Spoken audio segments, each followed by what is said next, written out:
Pemirsa, polisi masih mendalami perampokan toko emas di ITC BSD Tangerang Selatan yang dilakukan pelaku bersenjata api. 6 orang saksi telah diperiksa, sementara toko emas sampai saat ini masih tutup dan dipasangi garis polisi.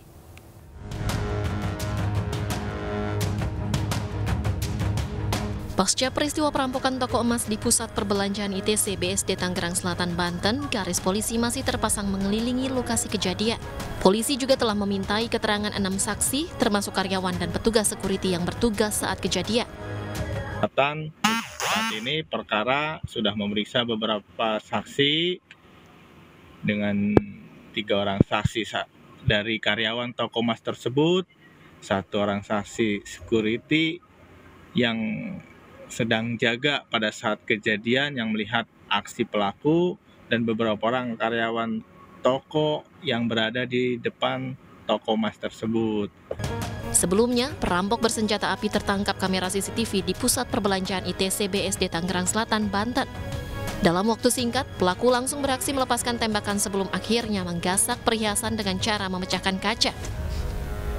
Aksi perampok bersenjata api ini langsung membuat panik pengunjung di pusat perbelanjaan di BSD Tangerang Selatan ini.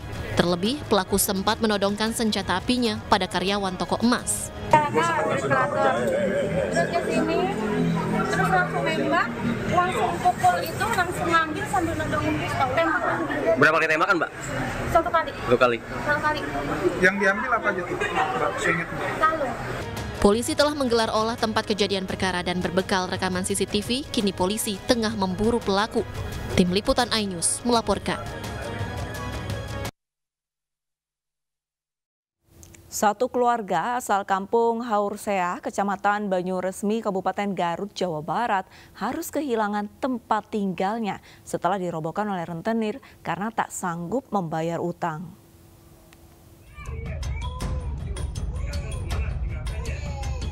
Nasib naas dialami oleh Undang dan keluarganya warga kampung Haursea, Kecamatan Banyuresmi, Garut, Jawa Barat.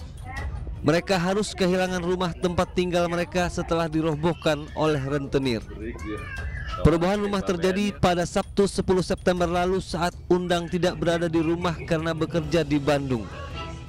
Pihak rentenir membongkar rumah Undang karena tidak bisa membayar utang sebesar Rp1.300.000 dengan jaminan sertifikat tanah. Dihitung dengan bunganya, utang Undang membengkak menjadi Rp15 juta. Sedang kerja gitu ya, sama istri. Pulang-pulang sudah rumah roboh, semuanya bersih. Ya, rasa menangis gitu ya. Membongkarnya tidak tahu. Ya, saya tidak tahu. Camat Banyuresmi Eti Nurhayati mengatakan kasus ini dalam penanganan pihak berwajib. Iya, sesuai dengan informasi barusan bahwa sudah diperiksa oleh pihak berwajib ya, oleh pihak Polres dan pihak-pihak lainnya yang terkait. Yaitu mudah-mudahan nanti ada keputusan dari pihak yang berwajib terhadap baik terhadap yang punya rumah maupun terhadap rentenir yang terutama rentenir itu. Undang telah melaporkan pembongkaran rumahnya ke polisi. Guna penyelidikan lebih lanjut, lokasi rumah Undang telah dipasang garis polisi. Sementara Undang kini mengungsi ke tempat aman. Dari Garut, Jawa Barat, Iis Solhin, iNews melaporkan. Sementara itu, pemirsa, seorang penagih utang atau debt collector ditembak saat menghentikan pengendara sepeda motor yang diduga menunggak angsuran di Jalan Olek Balaraja, Kabupaten Tangerang, Banten. Korban menderita luka tembak di bagian dagu.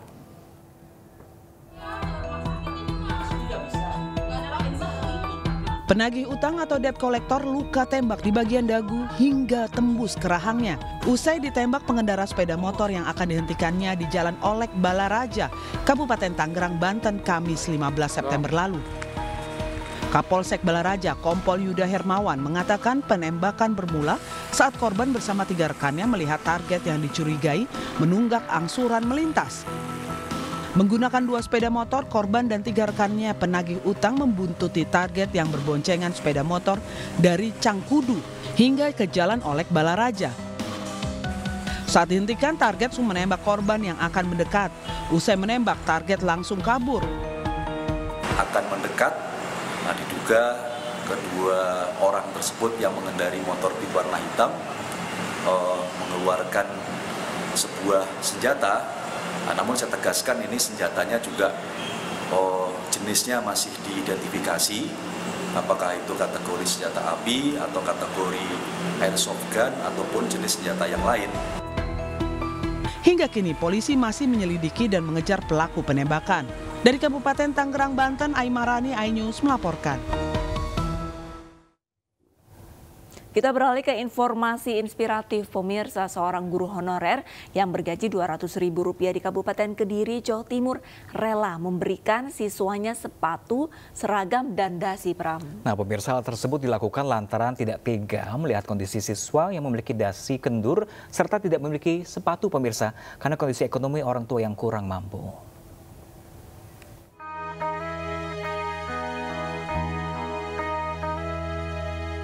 Viral seorang guru honorer yang menerima gaji Rp200.000 membelikan anak muridnya sepatu dan dasi.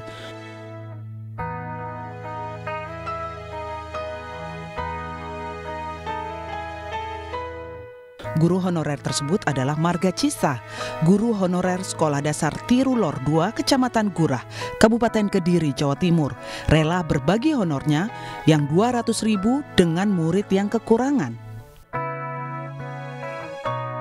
Reza Ardiansyah, murid yang dibelikan sepatu dan dasi, mengaku terpaksa memakai dasi kendur lantaran kondisi orang tua yang tidak mampu. Orang tua Reza hanya bekerja sebagai buruh tani dan TKW. Reza mengaku senang sudah bisa bersepatu dan berdasi seperti teman lainnya. Kecilin. Terus dasinya kenapa? Sudah lama itu dasinya ular sama sepatunya. Iya.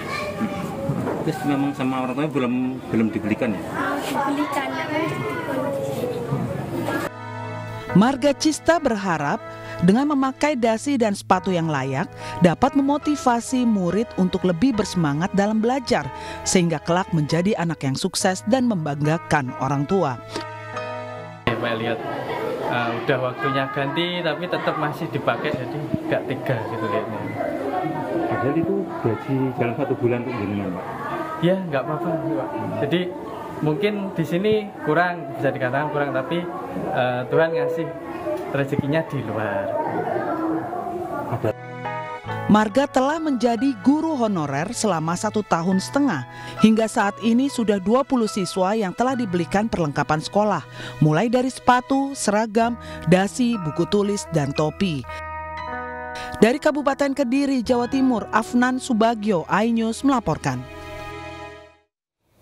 Ya, pemirsa, langsung saja kita menuju ke Kediri, Jawa Timur, pemirsa, bersama dengan Guru Sekolah Dasar Negeri 2 Tirulor. Ada Bapak Guru Marga Cista. Halo, selamat siang Pak Marga Cista. Apa kabar Pak Marga? Selamat siang, puji Tuhan, sehat. Ya, Pak Marga, di sini ada Pram juga dengan ada Arlisa. Pak Marga, ini pertama kali latar belakang hingga akhirnya Pak Marga mau membantu siswanya ini seperti apa Pak Marga? Ya, kebetulan kan setiap hari ke sekolah, waktu upacara juga saya awasi kok. Kayaknya sepatunya, dasinya, ataupun topi, itu waktunya ganti. Nah, setelah ada rezeki, saya belikan untuk anak-anak. Baik, Pak Marga kan sempat viral karena gajinya Rp200.000. Lalu Bapak juga harus menyisihkan uang Bapak untuk memberikan perlengkapan anak-anak sekolah. Dengan sisanya apakah cukup untuk kebutuhan sehari-hari, Pak? Kalau untuk kebutuhan sehari-hari, puji Tuhan dapat rezeki dari luar sekolah. Seperti saya kan di rumah juga buka bimbingan belajar. Ya, jadi uang yang dari sekolah itu saya buat untuk kebutuhan anak-anak. Iya, Bapak Marga, ini emang sebenarnya kondisi anak-anak di sekolah itu seperti apa sih, Pak? Kalau kondisinya ya sebagian ada yang kurang mampu, jadi nggak semua, nggak cuma sebagian saja. Apakah selama ini pernah mendapatkan bantuan dari pemerintah setempat untuk siswa-siswa di sana atau seperti apa, Pak? Kalau bantuan sudah ada, tapi keluarnya PIP itu mungkin 3 bulan sekali kalau nggak salah ya. selain Pak Marga, adakah guru lain atau mungkin orang tua dari siswa yang mampu yang bisa memberikan sumbangsihnya ataupun turut membantu Pak Marga nih untuk mewujudkan cita-cita anak-anak Pak Marga sendiri, misalkan untuk membelikan seragam, dasi atau sepatu? Kebetulan kalau teman-teman yang kebantu itu kebanyakan dari follower TikTok saya. Oke. Ya. Jadi dari sosial media ini cukup membantu juga ya Pak ya? Iya, cukup membantu, sangat membantu sekali. Kalau dari follower TikTok biasanya memberikan berupa apa Pak? Ada yang sepatu, seragam juga. Jadi sebagian itu dari saya, sebagian juga dari teman-teman saya yang di TikTok. Mungkin Bapak bisa memberikan akunnya Bapak ke kami Pak, biar teman-teman semua pemirsa bisa langsung menengok ke akun TikTok Bapak. Apa Pak nama TikToknya Pak? Akun TikToknya nama saya Marga Cista. Marga Cista aja biasa ya Pak ya? Ya, nah, biasa. Ya hurufnya kecil semua. Nah Bapak ini kami mendapat informasi juga kalau Bapak ini sebenarnya hanya seorang guru honorer di sana Pak. Benar demikian Bapak? Iya, benar. Sudah berapa lama Bapak mengajar di sana? Saya sudah 1,5 tahun ini mengajar di SDN Tirulor 2 ini. Sebelum mengajar di SDN Tirulor ini, di mana Pak? Sebelumnya saya bekerja sambil kuliah. Kenapa memilih profesi guru, Pak Marga? Dari awal saya masuk kuliah udah ini ya, udah ambil PGSD, jadi memang guru SD. Mungkin Bapak terakhir Pak Marga, ini harapannya Bapak untuk pemerintah dan juga untuk masyarakat sekitar, untuk anak-anak yang sedang menempuh pendidikannya seperti apa Bapak? Ya, harapannya semoga bisa menginspirasi anak-anak di sekolah, di masyarakat juga mengangkat nilai-nilai sosial, lebih peduli ke sesama yang membutuhkan gitu. Jadi anak-anak bisa semangat lagi sekolahnya. Baik, terima kasih banyak Terima kasih banyak Pak Marga. Semoga langkah dari Pak Marga Aksi untuk Bapak membantu ini anak-anaknya bisa ditiru banyak bisa orang ditiru. sekitar. Benar sekali. Terima kasih banyak Pak Marga. Ya. Pemirsa, kita ke informasi berikutnya. Ini ada seorang guru olahraga sekolah dasar di Kabupaten Rejang Lebong, Bengkulu yang ditangkap polisi karena terlibat kasus prostitusi. Ya pemirsa, guru berstatus ASN ini berperan sebagai muncikari dan menjual anak yang masih berusia 12 tahun.